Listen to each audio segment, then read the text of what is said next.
ছেলের মধ্যে শৈবাল প্রবাল আমি চাকরি করি, অর্থের অভাব এই সংসারে আমি কিছুদিন অনুভব করতে পারি।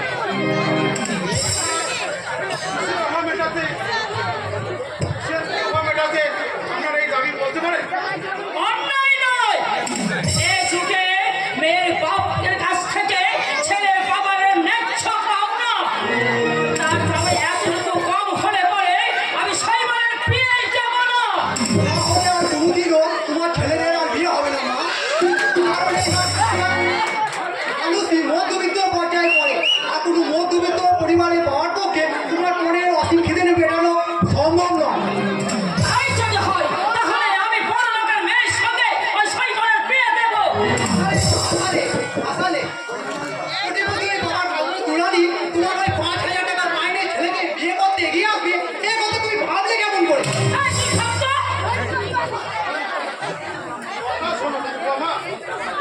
ফোন দেওয়া, আপন নেওয়া সামাজিক অপরাধ।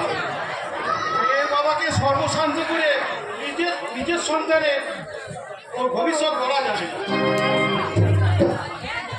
আর আপনার সঙ্গে যদি আপনার মিলই না হয় তাহলে কিসের সম্পর্ক? তোমাকে আর কেউ দিতে হবে না। শৈবালের বিয়েতে আমি কি নেব না নেব সেই ভাবনাটা আমাকেই ভাবতে দাও।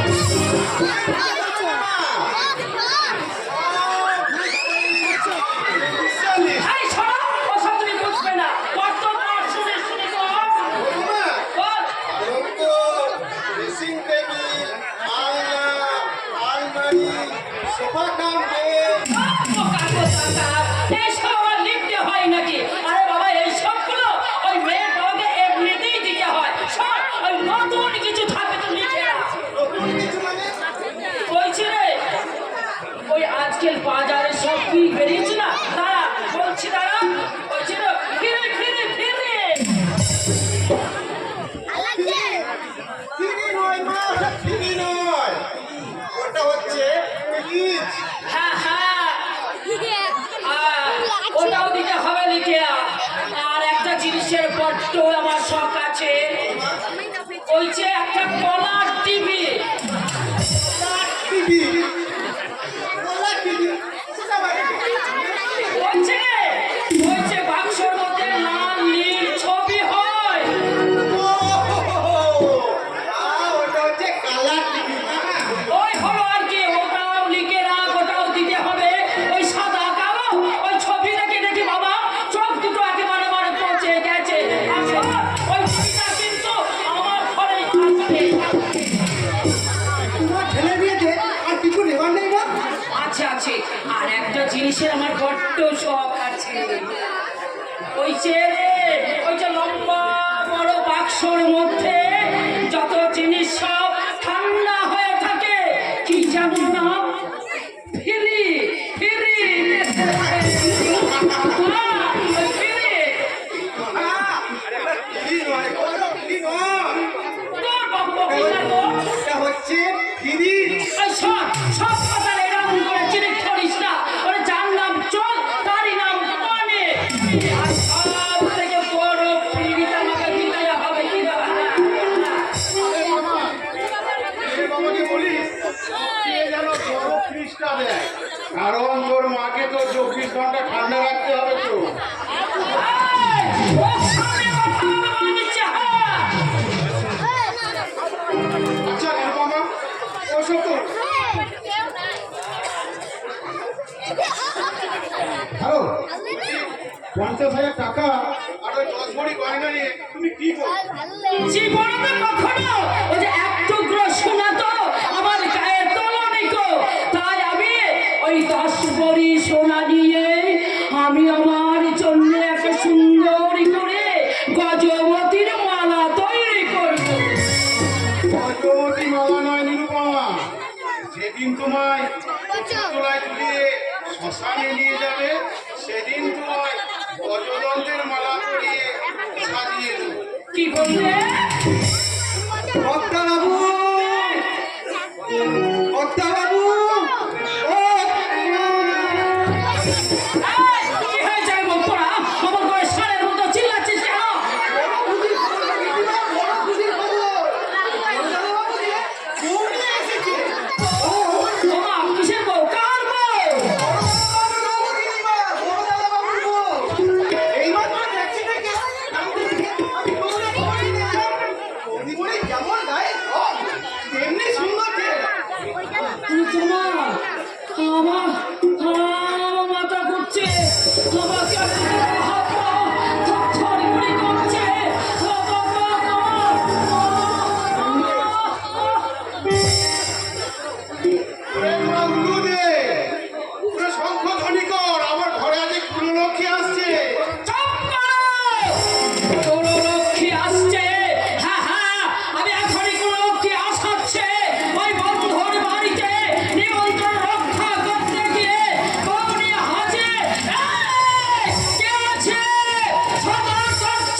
এই হলো আমার মেজো ভাই প্রভাত।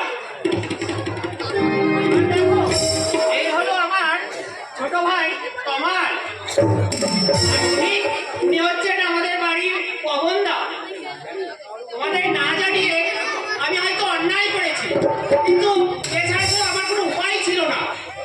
মাঝপথে গাড়ি অ্যাক্সিডেন্টে ওর মারা যায়, তাই লগ্নবর্ষার হাত থেকে বাঁচাতে সীতাকে আমি আপনি ছুটে গিয়ে বিয়ে করে ফেললেন, তাই বাবা মায়ের মতামত নিরা আত্মীয় স্বজন পাড়া প্রতিবেশী কত বিদ্রোহে হাসি হাসছে। বিদ্রোহের হাসি নয় বাবু বাবা, এই সামান্য যাদের মধ্যে একটু সামান্য বিবেক বুদ্ধি আছে, তারা এই মহৎ কাজ আমার শৈবালকে আশীর্বাদ করবে। বাবা বিয়ের কথা বলছো? শুধু বলছি না শৈবাল, সানন্দে স্বীকার করছি, এই আদর্শ আদর্শ সন্তান হয়ে তুই যে মহান কাজ মাথায় তুলে নিয়েছিস, তার জন্য আমার বুকটা গর্বে ভরে গেছে শৈবাল, বুকটা গর্বে। আমি জানতাম তোমরা কখনোই আমায় ভুল বুঝবে না। এসো সীতা, মায়ের সাথে পরিচয় করে নাও। মা,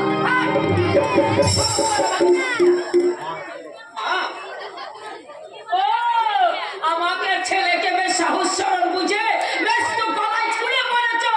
দেখে তোমার বাবা কত টাকা কম দিয়ে পাঠিয়েছে। আমার বাবা নেই মা। ও মা, ওর বাবা নয় তাহলে বংশ পরিচয় বলতে কিছুই নেই। আমার দাদা আছে। তাহলে দেখি তোমার দাদাই মা কত হাজার টাকা কখনই সোনা দিয়ে এই বাড়িতে পাঠিয়ে দিয়েছে। কি মা, এই তুমি হিসেব নিকেশ নাই বা করলে? এই তুই সব কি হলো শুনতে পাচ্ছ না? তার দাদার ওই অবস্থায় কিছু যৌতুক দেওয়ার সম্ভব ছিল না। তাছাড়া আমি তো কোনো কিছুই চাই না মা। তুই না নিয়ে পারো, আমার 10 ভরি সোনা আর 50,000 টাকা না পেলে এই বিয়ে আমি কিছুতেই মানব না। হাত পাকের বন্ধন যখন দুটি হৃদয়কে বেঁধে ফেলেছে, তখন তোমার মানা আর না মানা কি এসে যায় মা? ওই সাতটাকে বন্ধনকে আমি কেটে টুকরো টুকরো করে দেব। তা তুমি পারবে না। কেন পারবে না? ওই দুকুলি মন্ত্র পড়ে একটু সিঁদুর ঘষে দিলে ইয়ে হয় না। দক্ষিণে যায় যেমন পুজোর কোনো মানেই হয় না, সেটা যৌতুক ছাড়া এই বিয়ে কোনো মানেই নেই। আরে বাহ! একবিংশ শতাব্দীর শিক্ষিত যুবক, কি সুন্দর তোর যুক্তির বিচার। দেখাতে দেখাতে সামান্য পুজোর সামিল, জন্ম জন্মান্তরের সম্পর্কটা আজ তো দেখাতে সামান্য একটা পুতুল খেলা। হ্যাঁ, ওই পুতুল খেলা, ওই পুতুল খেলা ছড়ে এই যৌতুকহীন বিয়ে আমি মানি না, মানি না, মানি না। দোহাই গিন্নিমা দোহাই, এমন কেমন ঈশ্বর আপনি হবেন না। প্রতিবাড়িতে এবারে পুরো লক্ষ্মী, আর পুরো লক্ষ্মী চোখে জল ঝরলে সংসারের বড় অকল্যাণ। এই, বেরো বলছে, ওই চাকর হয়ে যদি এই সংসারের মধ্যে না করাতে আসে, তাহলে ছেঁকা মেরে এই কোনো বাড়ি থেকে। মা, তুমি এত নিষ্ঠুর, চাকর হয়েও পবনদা যে থাক দাদাবাবু থাক, কিন্তু আমাদের ঠিক কথাই বলেছে। আমি চাকর, আমি তো বাইরের লোক। বন্ধা, আপনাদের সংসারের কথাটা না করানো কি আমার সাথে? বন্ধা, আমার ভুল হয়ে গেছে গিন্নিমা, আমি তো ভুলেই গেছিলাম। আমি চাকর, আমি যেভাবে ভালো মন্দ আমার তো অধিকার নেই, চাকরের অধিকার নেই। আর এরকম ভুল হবে না গিন্নিমা, আর এরকম ভুল হবে না গিন্নিমা, আর এরকম ভুল হবে না গিন্নিমা।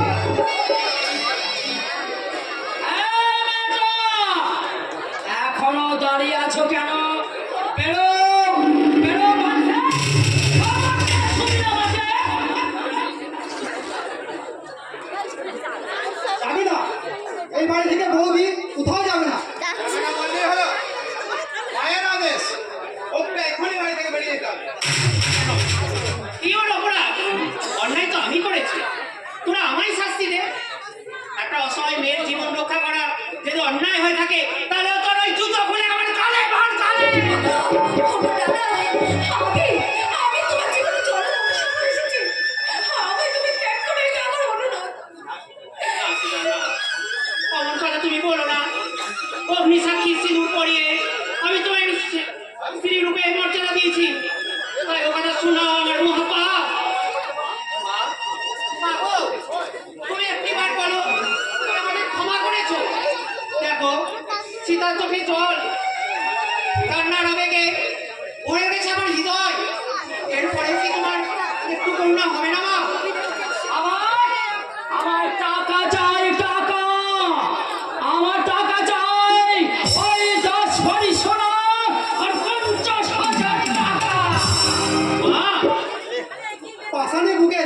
জল ফেলে কি লাভ দাদা?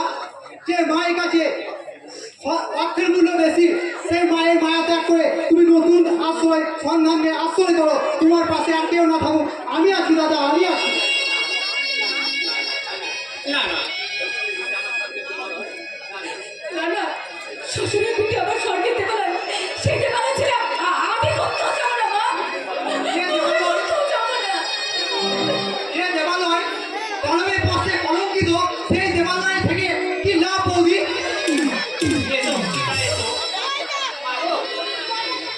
তোমার এই সুখের জন্য তোমার এই অভাগা শৈবাল আর অজানা পথে পাড়ি দিচ্ছে। তোমার ওই মনের আয়না থেকে তোমার এই সন্তানের ছবি তুমি চিরদিনের মতো মুছে ফেলো মা, চিরদিনের মতো মুছে ফেলো। এসো সীতা, এসো।